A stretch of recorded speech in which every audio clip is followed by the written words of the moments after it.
Good evening, ladies and gentlemen, Good evening. and welcome to this special place for the Panepinto family. I am Joseph John Panepinto, first on the list up here.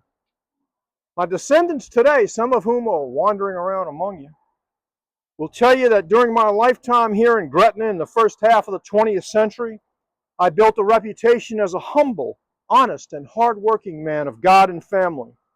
My descendants are proud of that reputation, and I hope that you will remember me tonight as the kind of man who helped build and make Gretna a wonderful community. Now, my parents were Francesco Giuseppe Panepinto and Giacchino Todaro Panepinto, both of the small town of Alia near Palermo in Sicily.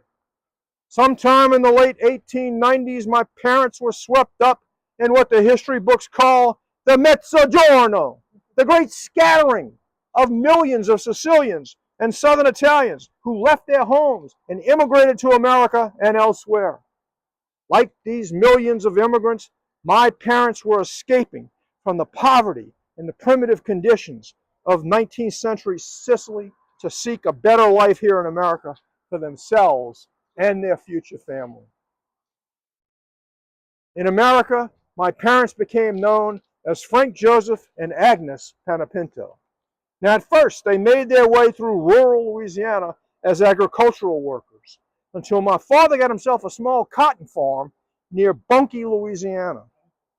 I was born on July 26, 1897, in St. James Parish, and I grew up on the family farm in Bunkie, and I worked alongside my daddy and my brothers picking cotton as a young boy. Now, I had very little education, but my father, Frank, fortunately, had been taught to read and write in a monastery in Sicily before he came to America, and he taught me to do so too. Through the grace of God Almighty, I was blessed with an analytical mind, and I also had been granted the God-given ability to build things and to disassemble and to repair all kinds of items with my own hands and my own tools. Now, the history books tell us that the Deep South was stricken in 1915 by a destructive infestation of boll weevils in our cotton fields. The boll weevils damaged the Panepinto family farm in Bunkie. So my father, Frank Joseph, gave up farming, and he moved his family right here to Gretna. My daddy opened a grocery store on the corner of First and Newton Streets in Gretna, right down there by the river.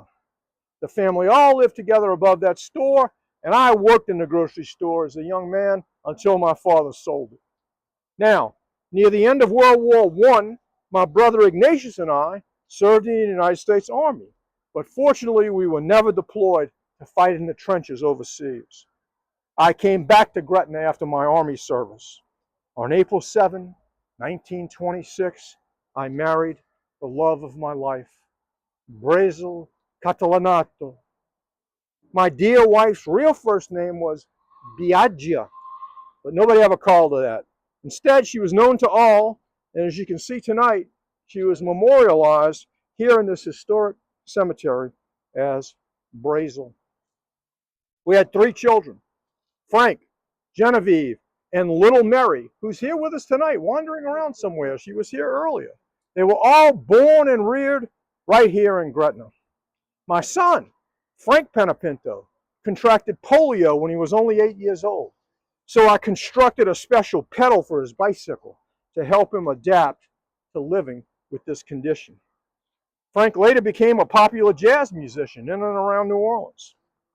Now in Gretna, I supported my family as a true jack of all trades. By God's good graces, I could do it all: carpentry, plumbing, welding, electrical, and mechanical work. I was so good at this that my neighbors here in Gretna began to bring me all kinds of things that had broken down in their homes and businesses, and I would fix them. Once one of my neighbors brought me a big wall clock that had stopped keeping time in his house.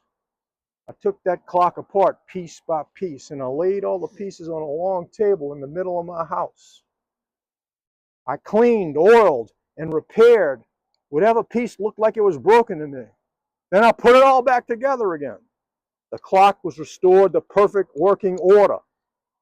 As a sideline, I also used to run the film for movies in old Hollywood theater that used to be at the corner of 3rd and Newton Streets down the block 2. I would save the empty tin cans, those round tin cans, you know, that held the film reels, and I would bring them home to my wife. Brazil used to use those cans to bake cakes and then distribute them to the neighbors and friends.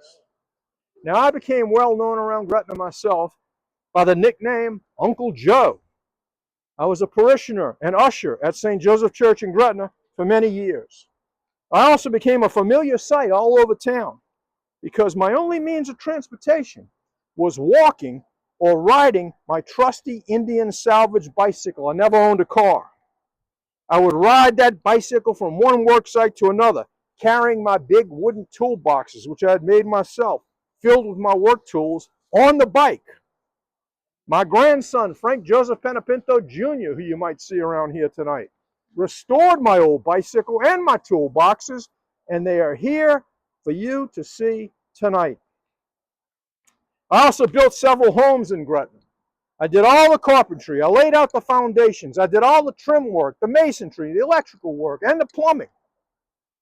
2 houses that I built are still standing, in fact, at the corner of 4th and Lavassier Streets. I built those houses with cypress wood inside and out. And today they still look about the same as when I built them, except that the bigger one used to have one of those arched above the sidewalk covers like the old Ziefel house at the corner of Lavassier and 6th Streets that you can still see today. At first, my wife and I lived in the little house in the back at 534 4th Street, while my parents and sisters lived in the bigger house at that same location. When I finished building an even bigger house at 536 4th and Lavassier, we moved in. My brother-in-law rented out the front of the building and ran a shoe repair shop there. My wife and I lived in that house for most of our lives, and I died there on May 21, 1950, at the age of 52. Now, ladies and gentlemen, I had a great working and family man's life here in Gretna. I'm happy to see that my Gretna family legacy continues, and it is with humility and gratitude that I thank all of you for visiting with me tonight, and I wish you every blessing that God bestows.